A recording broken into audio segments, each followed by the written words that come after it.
مثال کے طور پر کسی کے پاس 1 لاکھ روپیہ کیش ہے. اب شریعت کیا کہتی ہے؟ اگر آپ کے پاس 1 لاکھ روپیہ کیش ہے اور وہ 1 سال تک آپ کے پاس رہتا ہے وہ پیسہ, تو آپ کو زکات دینا ہے. چاہے آپ کو گھر بنانے کے لیے آپ نے پیسہ رکھا ہے, بیٹی کی شادی کے لیے پیسہ رکھا ہے, میڈیکل کی فیس جمع, کسی بھی پرپس کے لیے اگر آپ نے پیسہ رکھا ہے اور وہ پیسہ سال بھر آپ کے پاس رہتا ہے اور نصاب کے پار ہے وہ پیسہ, تو اس پر زکات فرض.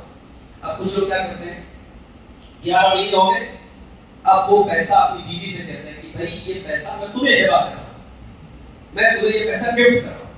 اب کہتے ہیں صاحب 11 مہینے تو پیسے کا مالک میں تھا, اس کے بعد تو میری بیوی مالک بن گئی, اب وہاں سے پھر سائیکل چلے گا, پھر 1 سال پورا ہو جائے گا, پھر بیوی کو ہبہ کر دے گی. یہ روٹیشن چلتا رہتا ہے, پیسے پر زکات دینا نہیں پڑتا ہے. اس کو ہیرا بولتے ہیں. سیدھے سیدھے 420 بول دیجیے. تو یہ جو 420 ہے یہ آپ بندوں کے ساتھ کر کے بندوں کو بیوقوف بنا سکتے ہیں. کیا اللہ کو روز کا کوئی دھوکہ دے سکتا ہے؟ کوئی نہیں دے سکتا. وَلَقَدْ عَلِمْتُمُ الَّذِينَ اعْتَدَوْا مِنْكُمْ فِي السَّبْتِ, تم جانتے ہو ان لوگوں کو جن لوگوں نے سنیچر کے دن ہیلا کر کے اللہ کے حکم کی نافرمانی کی تھی. فَقُلْنَا لَهُمْ كُونُوا قِرَدَةً خَاسِئِينَ, سزا کیا ملی؟ اللہ نے ان سے کہا ہو جاؤ بندر, اور بندر ہو. اللہ نے شریعت میں ہیلا کرنے والے اور مکار اور دھوکے والوں کو کیا سزا دی؟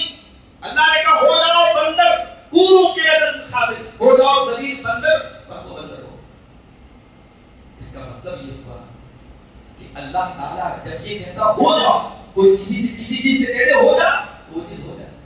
اللہ نے آپ سے کہا تھا یا نار کونی بردا و سلام علی ابراہیم, اے آپ کو ٹھنڈی اور سلامتی والی ہو جائے ابراہیم کے لیے, تو آپ ٹھنڈی ہوگی اور سلامتی والی ہوگی. اور یہاں اللہ نے چلتے پھرتے انسانوں سے کہا کہ بندر ہو جاؤ, تو بندر ہو گئے. اب کچھ لوگ پوچھتے ہیں کہ یہ آج کے زمانے میں جو بندر ہیں کیا یہ انہی بندروں کی اولاد ہے؟ اس کا کوئی کنفرمیشن نہیں. وہ بندر اللہ نے ان کو بنایا, ہو سکتا ہے اس زمانے میں وہ بندر بنے پھر مر گئے بیٹے, ان کی اولاد ہوئی بھی نہیں ہوئی. اب آج کے دور کے بندروں کو ہم یہ سوچیں کہ انہی یہودیوں کی اولاد ہے, تو ایسا ماننا ٹھیک نہیں. تو میں اب یہ سورہ بقرہ کی آیتیں ہیں. اس کے بعد آخر میں اللہ تعالیٰ نے پہلے پارے کے آخر میں ایک بڑی پیاری بات ارشاد فرمائی صحابہ کی عظمت کے بارے میں. اور یہ بات کم سے کم ہمارے نوجوانوں کو یہ بات بہت اچھے طریقے سے سمجھنے کی چیز. اللہ نے فرمایا فَإِنْ آمَنُوا بِمِثْلِ مَا آمَنْتُمْ بِهِ فَقَدِ اهْتَدَوْا, کہ اے لوگوں جب تم میرے نبی کے صحابہ کے جیسا ایمان لاؤ گے تب تم ہدایت پاؤ گے. فَإِنْ آمَنُوا بِمِثْلِ مَا آمَنْتُمْ بِهِ فَقَدِ اهْتَدَوْا, جب تم میرے نبی کے صحابہ کے جیسا ایمان لاؤ گے تبھی تمہیں ہدایت ملے گی. وَإِنْ تَوَلَّوْا, اور اگر تم میرے نبی کے صحابہ کے طریقے سے ہٹو گے فَإِنَّمَا هُمْ فِي شِقَاقٍ, تو تم بھٹک جاؤ گے, الگ راستے پہ چلے جاؤ گے. پتہ یہ چلا کہ اللہ تعالیٰ کے یہاں صرف ایمان لانا کافی نہیں ہے, نبی کے صحابہ کے جیسا ایمان لانا ضروری ہے. آج ہمارے بہت سارے نوجوان کان کھول کے سن لیں, اگر وہ ایسے مقررین اور ایسے اسکالرز اور ایسے لوگوں کی باتوں سے بڑے متاثر اور امپریسڈ ہیں کہ صاحب وہ بڑی اچھی باتیں کرتا ہے, وہ بڑے ریفرنس کے ساتھ باتیں کرتا ہے, آپ یہ دیکھیں کہ اس کا منہج کیا ہے. اگر اس کا منہج صحابہ کا منہج نہیں ہے اور وہ صحابہ کے منہج سے آپ کو ہٹا رہا ہے, صحابہ کے بارے میں آپ کو بدگمان کر رہا ہے, وہ کوئی بھی ہو اور کتنی اچھی باتیں کیوں نہ کرتا ہو, ہمارے لیے وہ حجت نہیں بن سکتا. صحابہ کے جیسا ایمان لانے والا ہی اللہ کے احکام میں.